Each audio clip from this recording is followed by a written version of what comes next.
আসসালামু আলাইকুম। আমি এখন আছি আরব দেশ মানে সৌদি আরবে।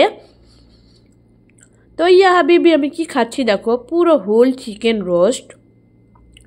তো আরব দেশে আসার পরে কিন্তু আমাকে এই ডিশটা অনেক বেশি ভালো লেগেছে, অনেক বেশি খাপসা খেয়েছি আমি। আর এই চিকেন রোস্ট, তো এটা একটা আলাদাই টেস্ট, একদম সফট জুসি, একদম সুন্দর একটা ডিশ। যারা আরব দেশে আসবে সৌদি আরবে, অবশ্যই এটা আরবিতে এর নাম কিন্তু আলফাহাম। তো আমি বলবো চিকেন রোস্ট, তো আরবিতে এর নাম আলফাহাম। একটা নতুন নাম জেনে গেলাম, তোমরা কিন্তু জেনে যাও। এটা কিন্তু লবণ দিয়ে আর স্পেশাল কোনো এদের সিক্রেট মশলা আছে সেইটা দিয়ে কিন্তু তৈরি করা। অনেক অনেক ভালো লাগছে খেতে, অবশ্যই তোমরা বাড়িতে ট্রাই করবে। আমি চেষ্টা করবো তোমাদের কিন্তু এই রেসিপিটা দেওয়ার জন্য।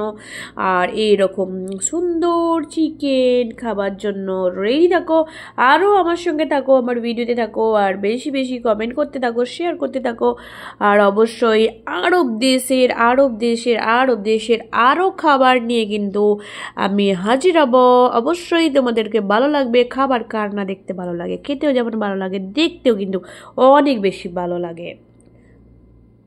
আল্লাহ হাফেজ, সবাই ভালো থেকো। একটা লাইক কমেন্ট, ভালো লাগলো অবশ্যই একটা শেয়ার করে দিও।